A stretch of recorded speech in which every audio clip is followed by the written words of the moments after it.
Welcome back, legends, to another Uncommon Man podcast. In this podcast, we're going to cover things that aren't covered in schools, aren't covered in your courses, aren't covered in your business, and aren't covered in books. The things that you're going to learn from this are one of the most essential things that can transform your life in both a positive way or put your life in the gutter, because it is the second most important thing you should ever invest in. The first thing that you should invest in always is yourself, because you can never pour from an empty cup.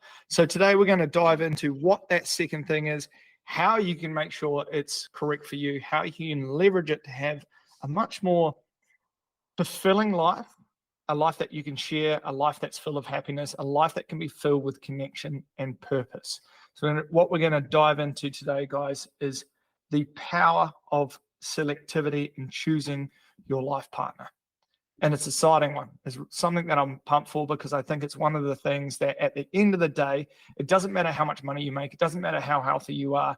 At the end of the day, life comes down to how awesome are your relationships, because those are the things that bring some of the most joy in our lives. Our relationships with our partners, our kids, our friends, our business associates. Everybody I know who has great relationships has a higher level of joy in their life. So looking forward to diving in with these legends today, guys. I'm going to actually start with you, Nick, because you've got a pretty interesting journey of the partnership that you have developed throughout your life. What do you think is one of the main questions you would have asked yourself in the past about selecting the right partner? Question that probably comes to the front of mind would be, is this person willing to grow and change with me? Is that a question you would have asked in the back in the day when you were young, or is that a question with some experience you would have asked? Most definitely not a question that was in the forefront of my mind at that moment in time. But now looking back, that's a really, really big question, because if someone's able to continuously hone in and refine and change and look at themselves from a perspective of, well, I could be better, I could do better, I could see this differently, and it just gives you a clear idea of just how open and receptive they are to uncertainty, to life, to how you're going to change, to how life is going to change when you maybe have kids, or if things don't go as expected. And I know normally the default thing would be loyalty or respect. And I think naturally those were there, fortunately, on my end. But the change component, I've met so many people and had so many conversations over the years where it's just a thing of this. I've changed so much, and my partner doesn't want to change. They've just stayed the same for the last 15, 20 years, and everything still feels the same. And then you notice this massive void and disconnect. So I'd say that would probably be the first question, in a nutshell. Awesome. Harry, I'm going to ask you a slightly different question, mate.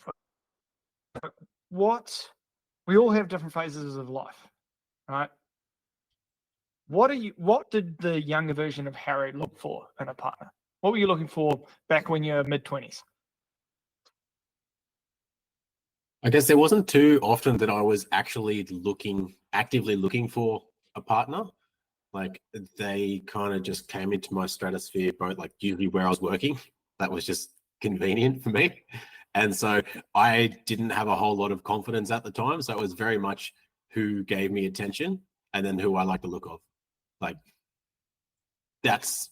was my filter for that. Like, I didn't go out of my way to go and try and find a partner to go and meet someone, because I had social anxiety through the fucking roof, so that wasn't going to happen. So it was very much who would come to me, and quite often, because the two spaces where I actually did have confidence and some shred of self-worth were either in the gym or in the kitchen, naturally that's where those relationships kind of started.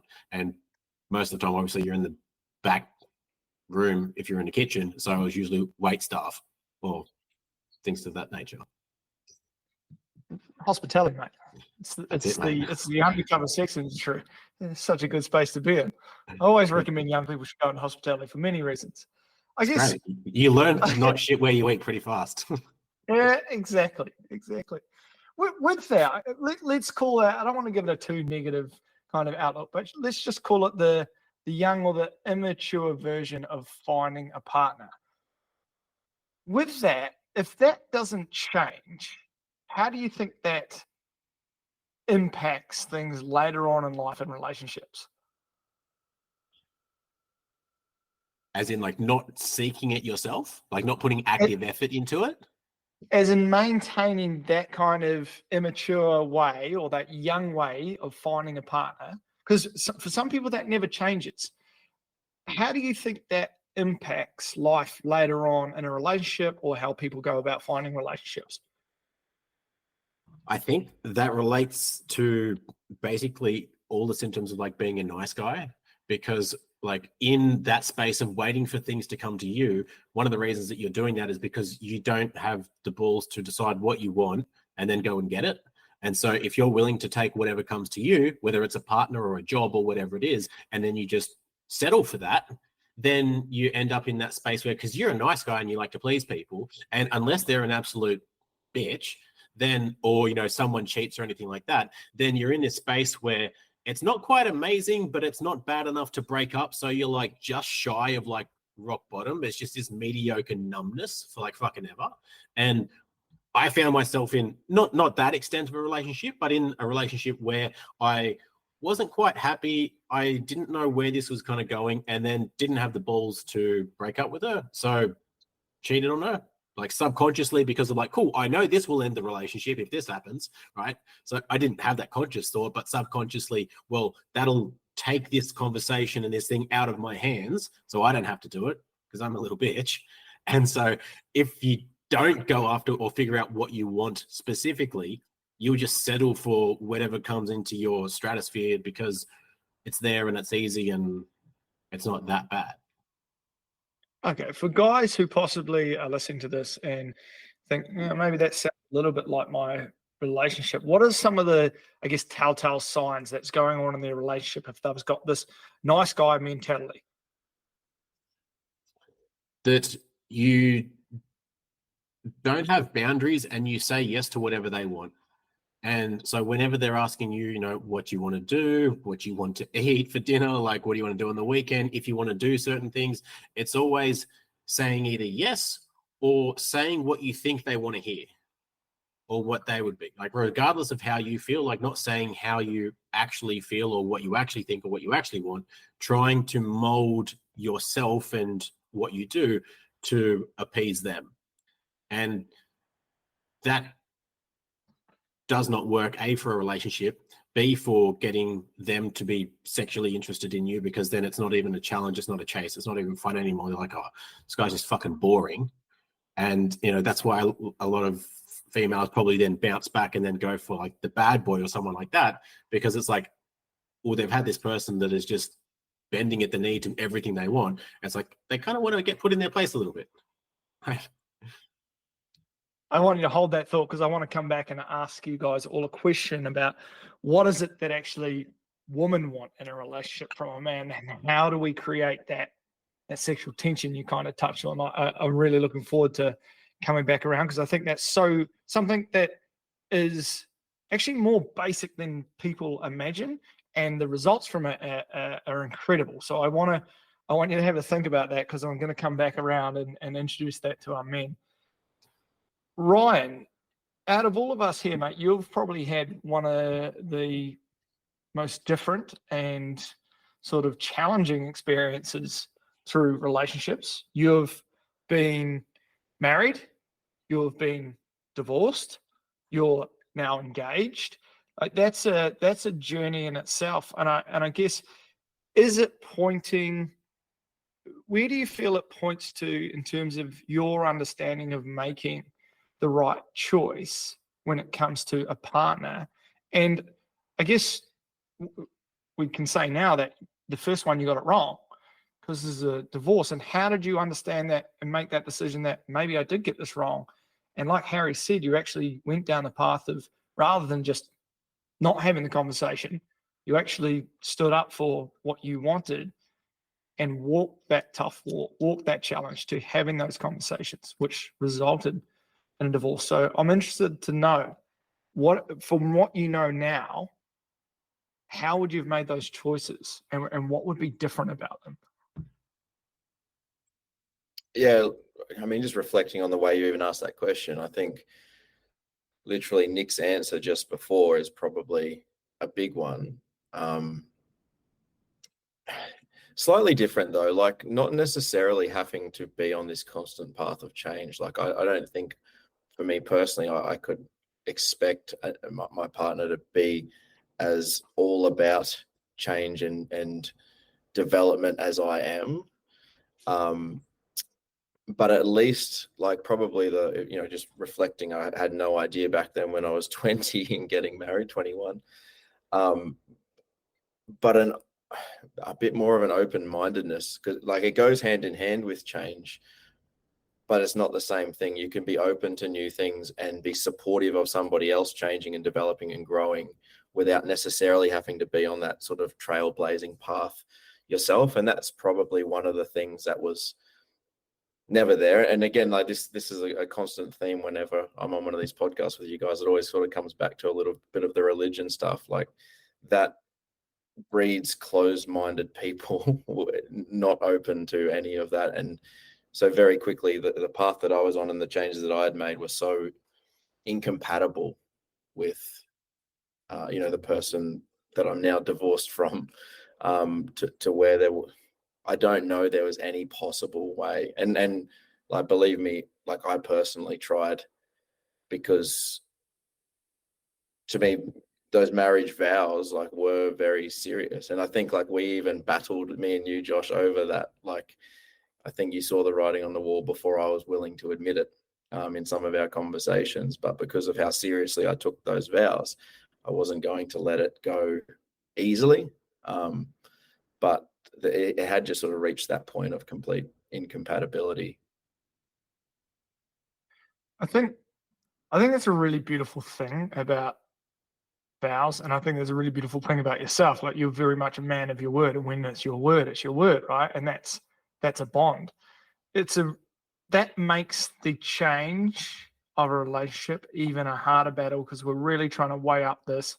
Cool, I'm used to growth and change. I'm used to being uncomfortable. There are going to be these lessons to learn through this. Is this something I'm meant to go through for our relationship to get better?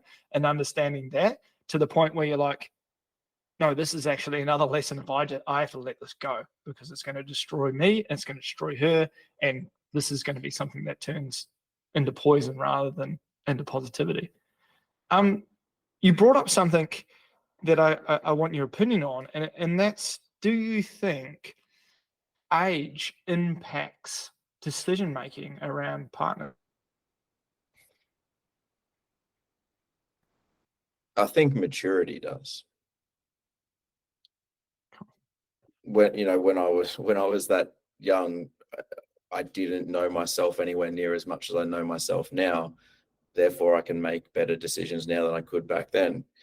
Could you make a case that somebody could be completely mature enough to really understand themselves at 20? Maybe, but I don't think most people have that ability. I think like even this time around, when I was separated, single, and sort of in that space again, and dating a few girls, like one point of distinction that I made is just between, you might have some preferences that some things that you would prefer in your mate, but then there are some non-negotiables, and they're not the same list. There might be some things that you would prefer, but you're happy to kind of let go because you've met such an amazing person. But like, non-negotiables are non-negotiables, and I think that was a clear distinction that I made this time around, as far as what I wanted, or you could say even needed. That segues perfectly into somebody who is, big about manifestation and creating life and relationships that they want. Nick, when you look at Karis, your wife now, Was there an element of manifestation to that in your life, or is that complete luck that you just happen to be willing to put the work into? I'm going to be honest with you. There was a quote by Jordan Peterson that I'm going to paraphrase, and he says, "You need to have 1,000 fights in your relationship. And if you're willing to do that, eventually you'll make peace. Eventually you'll both be on the same page." And I can tell you there were moments where she was the most incredible human being that I've ever laid eyes on or experienced. But at the beginning of our relationship, after that honeymoon phase, we truly disliked each other deeply. And we triggered each other. And it was just that whole thing of, well, we have a kid that was unexpected. And that, I will say, well, is if you're looking for manifestation out of the whole context of that, I think that was divine manifestation. So my kid was a catalyst for that change. So that was really like the gasoline on the fire. And we fought for a better life. We fought for our relationship. We fought to be better parents. We fought to break free, very much like you mentioned there, Ryan, just like, the religious, perspectives and programming and seeing things from one specific angle. We had to fight against that and had to really question everything. So I think there was more of a practical approach on our end, because every single conversation, every single blow up, every single reaction or, moment where we felt like we wanted to give up, or one of us did and the other person said I'm sorry, or it would always seesaw between the two. So I think we manifested one another as, I don't know, our greatest teachers or lessons in life, and we had to figure that out. And the best way to do it was to, I don't want to say converse, but fight. And that manifested maybe what we have now at this moment in time. Yeah. From the first question to now, you've shared kind of what I believe is one of the fastest way to have an incredible life and develop at a very, very fast rate. And it's around that growth and personal development, but it's also around that you use the word trigger. My wife or my partner triggers me. And I often use the description of women are an illuminating vessel. They will come into your life and illuminate and shine all the weaknesses in your life where you suck. And as a man, hearing how weak you are, or just having to acknowledge it or see it, it's disgusting in a lot of ways. It's hard. It's really horrible. And the woman with she's doing it half the time. She's just cruising around like, why haven't you done this? Why can't you do that better? Why aren't you a better father? Why don't you provide more? In a lot of ways, it's an unconscious thing that she's been gifted with to illuminate for the man. Can you walk us through how that is such a powerful personal development tool if you're willing to wield it? I think it's Ryan, you mentioned something, maturity. And when you're starting on a journey and you're really wanting to cultivate relationship, and there are these moments of transformation and shifts in awareness, you go from being a boy to a man. But the conversation, that we need to have is, are you still a boy in a man's body at that moment in time? Do you have the awareness? Do you understand what it means to stand firm and to be in that space and to hold that space and to create that sense of security and to have that sense of presence and awareness? And if you don't have that, like you said, it's going to be reflected back to you. You're going to be seeing it. So to describe that journey, it would be a fast-paced way of actually growing up, because unfortunately, most of the things that were modeled to us when we were growing up, like most dads are still exceptionally immature. They're still boys in men's bodies. They never They never had someone like come in there and like show them how to be like really present, really engaged, really nurturing and safe, but fierce. They didn't have someone that could model that because their parents didn't know better. They had a completely different set of circumstances. So a woman, I think, gifts you the opportunity to look at that boy and be like, I'm going to have to reparent myself into the masculine, into being this version, being true to myself. And I think that's one of the most amazing things that happens in a relationship that creates the relationships that we all look to and go, holy, that's a power couple, people say.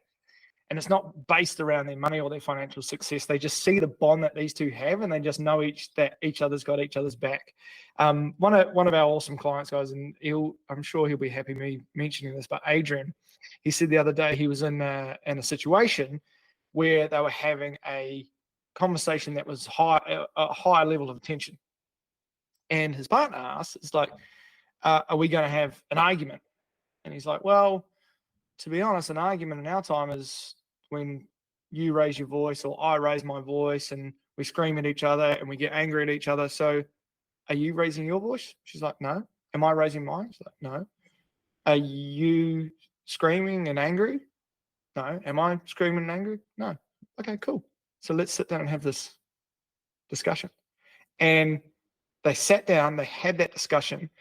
The beautiful thing that came out of it was that after that, she was like, wow, we can have these deep conversations.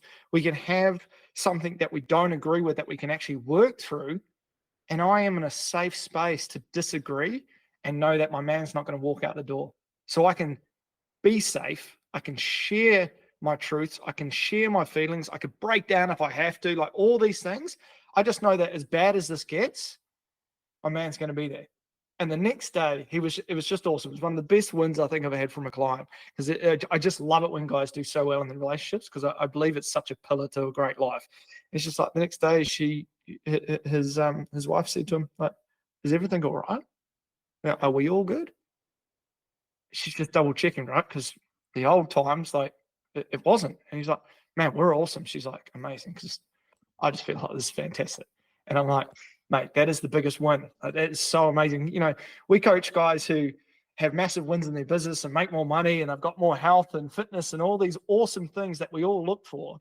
But from my personal experiences, if we have amazing relationships, I'm like, you have a really, really fulfilling life.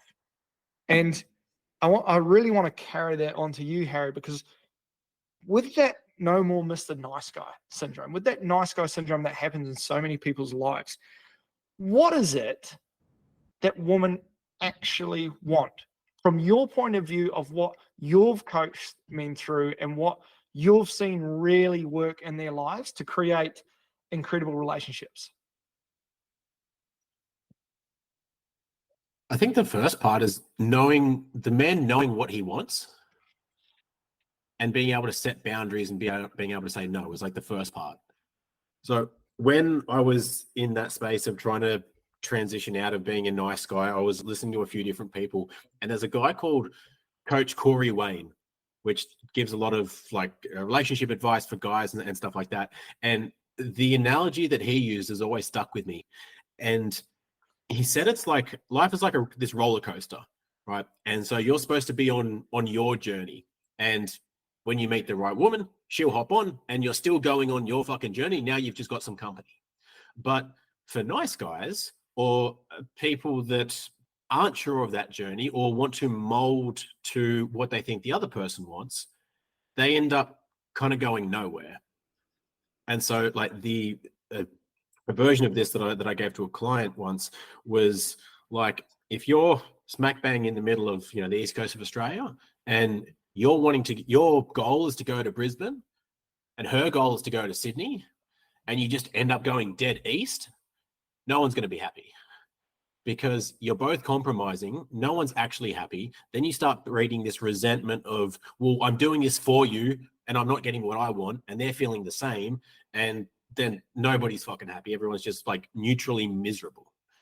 And so to go back to your original question, I think it's a man that knows what he wants and is willing to sacrifice things and say no to things that don't align with that.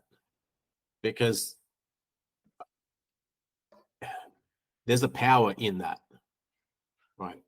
Knowing that you compliment a man, that he isn't going to sacrifice his own worth, his own growth, his own journey just to please you. That might seem like the move short term, but eventually if you end up with a slave, a boy slave that doesn't know what he wants, doesn't have any drive to go and get anything on his own. It's kind of like, well, is this okay to go and do, master? Can I go with the boys? Can I go and do this? Like, would that make you happy? Do you want me to do this? Like, nobody wants that. Cool. Ryan, what's your experience for what women really want in a relationship? It's like as soon as you asked that question, a word came, and there's a couple of other words that are all very similar, but the word that came straight away was just certainty. And it obviously aligns with exactly what Harry said, but certainty, safety, stability, it's all to do with that certainty. And you could apply that in any part of their life, whether it's financially, whether it's certainty that when you go out with the boys, you're not going to be doing something with another woman, certainty, just in all areas. Like the masculine energy is solid, and it's either solid and stable or it's action taking. But in that sense, even the action taking part can be providing that certainty. I think, some women completely hate violence. Others seem to be drawn to a man that has that kind of energy, has that kind of violent streak. But I think even in that sense, for them, that violence in that guy is providing a sense of safety, security, and certainty. I think it all kind of boils down to that. Whereas the opposite, I feel like what is the most repelling is neediness. And again, like that's comes to that masculine versus feminine. The neediness is tied up in that volatility of too much feminine energy for a man. Nick, what's your take? I think what you guys have mentioned there, it makes a lot of sense. But what I'm going to answer this slightly differently. Like, what is the glue that really like keeps them satisfied? Emotional availability. So you can be trusting, certain, confident, tick all the boxes, but if you're not there emotionally, that's the scariest thing for men to do. The relationship will go nowhere. It won't grow. She won't feel those things that you are doing because it's very do-based. I'm doing this. I'm showing you this. Look at me. I've done this for you. I follow my word. I tick all my boxes. I dot all my I's, cross all my T's. But if you're not there emotionally,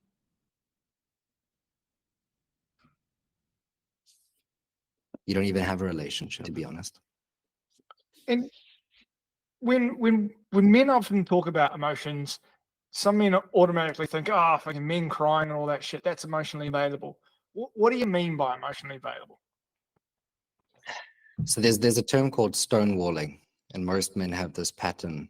So the minute there's a trigger or there's a maybe something disrupts their life, they tend to shy away and they cut off emotionally. So it's obviously energetic based, but it's also a thing of like, you're having a conversation with your partner or someone that you love, and you can feel that there's this tension. It's like you're knocking on the door, but that person just isn't opening up. They're just not willing to share vulnerability with you. And normally it's that men don't feel safe within themselves to open up and share that vulnerability, that emotional space. And that's work that you have to do for you. If you cannot access that enough, your partner, and this is what most fights are, most relationships, this is what they struggle with. It's my partner's doing everything right, but I don't feel like he's there. He's a spaceman. He's not there. And guys just don't, it's a difficult concept to express, but you can learn to meet yourself with that and recognize when you are shutting down. Yeah. I think you've touched on one of the things that you mentioned earlier as well, that is the difference between a boy and a man. One of the biggest things that is so unattractive for a woman is a man who cannot control his impulses. And impulses are, I want to smash that other guy. I'm very violent. I'm always distracted. I'm looking at my phone, or I'm doing this, and then I'm doing that. It's a very boyish thing. We all have these urges. We have sexual urges, violent urges. Like, men are filled with that beautiful hormone of testosterone that really drives a lot of things in us, that gets us like, fuck, I want that. I'm going to go after it. But a man with direction, and I love Harry's analogy of like on the roller coaster, on the train, because I've always used the example of train tracks. Like, a relationship as two parallels, the man, the woman. You guys are on this journey together, but you always stay parallel. The minute you guys cross, that'll be the closest you're ever again in your relationship, because then you're heading off in different directions. You're two different lives having this beautiful journey together. But the guy who can't control his impulse, he's all over the show. He's this, he's that, he wants now and that. And it's exhausting, but it's also very boyish. And it goes for the guy who is, when there's tension around that emotional availability, we dodge out. It's our impulse to go somewhere else, where it's like, okay, cool. Can I control myself to stay in this uncomfortableness, in this tension that we talk about? And I think one of the most important things when it comes to guys often talk about, they're wanting more sex or anything in their relationship. I'm like, learn to sit in the tension and actually learn to create tension in your relationship in a positive way between the masculine and the feminine. So you create that through your action taking, your decision making, being in your masculine. And it's so attractive. And I'll give you the most logical and simple way I've seen that. Because of our generation, our age, 30s, 40s, is different from our parents' age. Our parents' generation had a generation where it was man at work, woman at home, doing all the things. Now, life has changed. Women's at work, men at work, but women are still doing all the things at home with the kids, doing all these bits and pieces the majority of the time. If you want to increase the sexual tension in your life and have some romance, start doing things around the home. It is one of the easiest things. And one of my clients has got a great game called Fair Play. It's really interesting. Just a real simple thing where they divide the house chores up so it's more even. And the women instantly feel like they no longer have another child to look after. It's one of the simplest things. It's most logical things. They're just like, oh my God, yeah, I'm just not doing his washing all the time or cleaning up after him like his mother did when he was a kid. It's like, just try that one too. It's that simple. And to kind of go further down the masculine path and what I've kind of experienced with guys and when coaching in relationships is men do very, very well with goals. Women actually do quite well with a vision for the family. They have an idea of like, this is how I want the family to look. This is how I want it to feel and all these things. And the man's like, huh? What? We got to achieve these, and this. And I'm like, work together. Use the illumination of the feminine to help open up the man to a vision, because then he's exceptional at breaking that down and setting goals, KPIs, and action tasks. And it's such a beautiful synergistic relationship between a man and a woman. I'm like, there's your vision, guys. The woman just helped you open up to this grand thing that is much greater than just the KPIs and spreadsheets that you've got. Now you've got actual tangible things that you can do towards your vision of your family. I think it's one of the coolest things. And for men who are listening to this and possibly thinking, well, I'm not a masculine guy, I'm not all these things that they think or perceive as a masculine guy, I highly recommend going back and listening to our leadership podcast about what it is to actually be a leader, the different types, and how you can step into that, because that'll help you massively when it comes to these sorts of scenarios in your own personal relationship. What do you guys What do you guys reckon helps maintain the health and longevity of a relationship? I think being able to communicate, like you said, that had a story with Adrian, being able to communicate honestly what you're thinking and what you're feeling. If you are in a relationship where you feel like you can't say things because they might get upset, they might get angry, you're not sure of how they're going to respond or handle it, and then you push that shit down, and then you push it down and you push it down and you push it down until something just snaps, and then you have this fight over something kind of insignificant, when there's like this whole storm of shit that you've kind of swept under the rug. I think if you have a place where you can address things as they come up, like, hey, this thing that you did just kind of bothered me and I feel a little bit like this, and then you talk about it, you don't linger on things, so you can be more present. And so you keep the ball moving instead of just getting, I guess, angry or resentful and holding on to things that have kind of well passed. I think that massively helps having a clear mind and also a clear relationship too. Have you got any thoughts to add to that, Ryan? Yeah, I think just to add to that, I think like an awareness of your feelings, being able to recognize them, but also recognize that feelings don't necessarily tell the truth. And sometimes it requires a little bit more context. Like, I'll share it. This just happened yesterday. It's a little bit personal. It's a bit weird to share this on a podcast, but less than 24 hours later. But I'm in Lombok at the moment, and I was out on a boat at the Gili Islands doing some diving and stuff yesterday. And on the ride of the boat on the way home, like Lena, my fiance, is Indonesian, as you know. Obviously, the tour guides and that were Indonesian, and they were sort of chatting to her. Like, I was sitting right with her, but they were chatting to her, and my Indonesian is not great enough to understand every bit of detail of a conversation. But I heard like the word cantik a few times, and that means beautiful. Beautiful in the different to Inda, which would mean a beautiful sunset. Like, cantik is like a beautiful person. So I just kind of like triggered some, just a little bit of that kind of jealousy sort of feeling, like what's being said here, what's going on. And I think in the past, or I think, a lot of guys might have let those feelings manifest in different ways. It could have manifested in an argument, or it could have manifested in just shutting off and going the other direction and avoiding it altogether. But I was just like, realized that those feelings, I didn't have enough context to actually even know whether I should be upset at all, or whether it was even culturally, whether what was said, even if it was something that I felt was a bit unusual, is it culturally different and totally okay here? And that's pretty much where it landed. Like, we had a good chat about it. And, the only real takeaway Lena said to me was like, she could have, she wishes she'd involved me in the conversation a little bit more, so that I felt part of it and I didn't end up feeling at all the way I felt. But it wasn't an argument. It was just it just came from an awareness of those feelings, as opposed to letting those feelings determine my actions without any,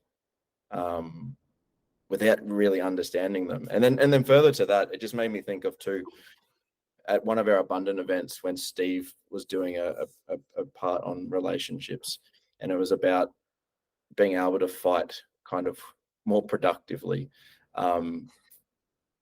It was the way he I think he framed it up that way, but even just a phrase he said to use if you were going to be, going into a conversation that's possibly conflict, is like, I'm not your adversary. Like, there's a challenge over here. We're over here. We're partners. Let's fight this challenge together, not fight each other. Same side of the table. Yeah, like yeah. Which is just not what you do if you're reacting emotionally. You get those feelings come through, and just act on them. I think to highlight that point, sorry if I could butt in, just to highlight that point as well, right? Like, because naturally I would have done the same in past situations as well. But when we sit on those things, we go well beyond what we actually experienced or heard or saw, and we start to fill in the gaps with all these freaking assumptions, which could have no relevance, no truth to them at all. And the longer you leave having that conversation, the more you flesh out this bullshit that like just adds to, it's never going to be, but what if they said this? And what you're feeling is completely incorrect, it's always going to be adding to that, like, yeah, they was talking about this and they're going to steal your girl, and it's like, she's going to get rid of you and all this kind of shit. That's not helpful, right? You nailed it. I think the biggest thing out of that I think the guys really need to understand this is that there was tension around, well, should I have this conversation? Should I just let it go?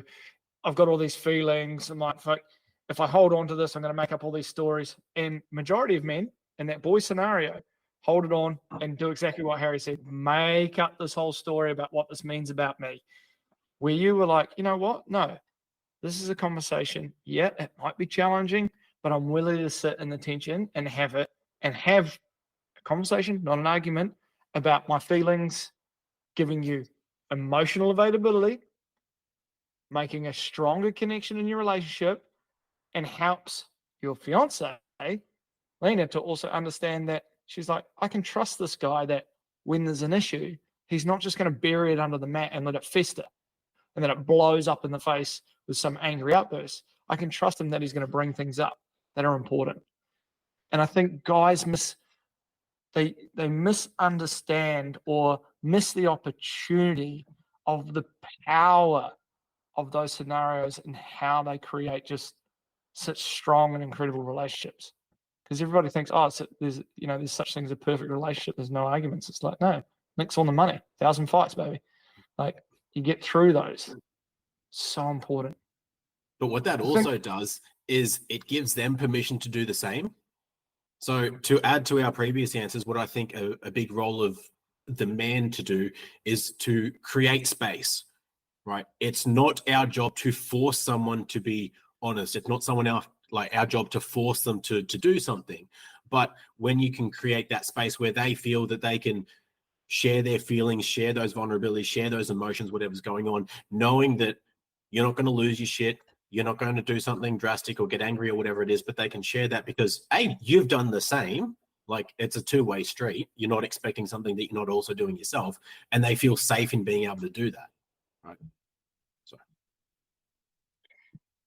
Nick, bringing it right back to why this is the second most important investment you'll ever make and why it will make your life or break your life, would you mind kind of bringing it together and explaining to guys why that statement is so true?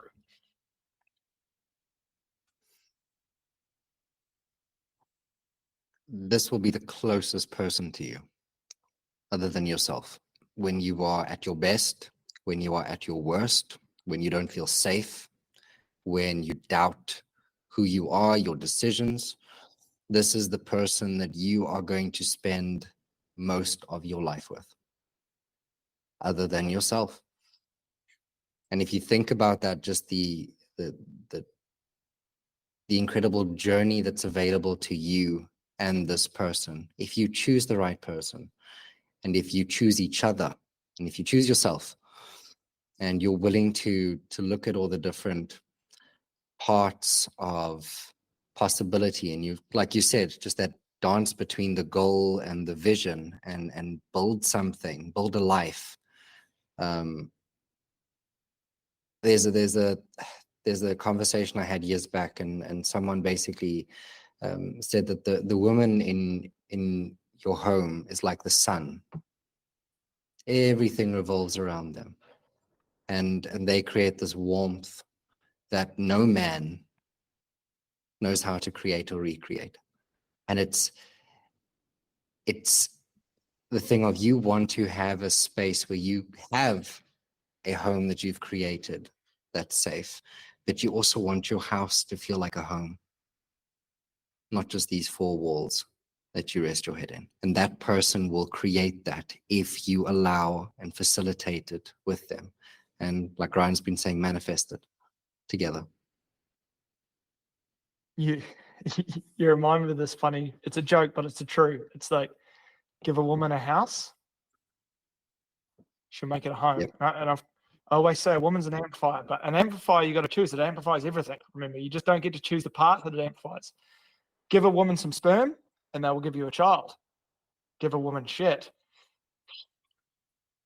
and you got better watch out. So they will amplify everything in your life if you choose it. And if you choose to allow them to amplify the shadow side of you, and you can work with that, like you said, manifest the greatest life you ever imagined. If you choose not to, it is the biggest thing that you're investing that will destroy your life. Instantly take half, your fastest way to halve your wealth and net worth.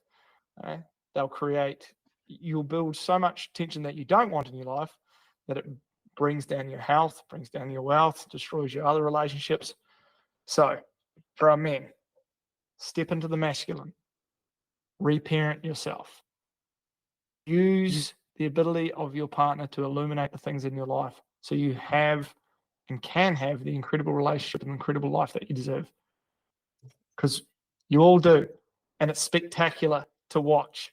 And when you guys have incredible relationships, you guys create amazing families, which creates incredible communities, which expands throughout the place that you live, which is our mission.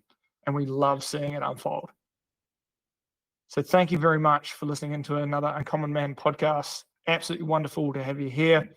We will put the resource to our community down below, which you also have access to the models, tools, and resources that we use to help our guys create incredible health, amazing relationships, and incredible wealth.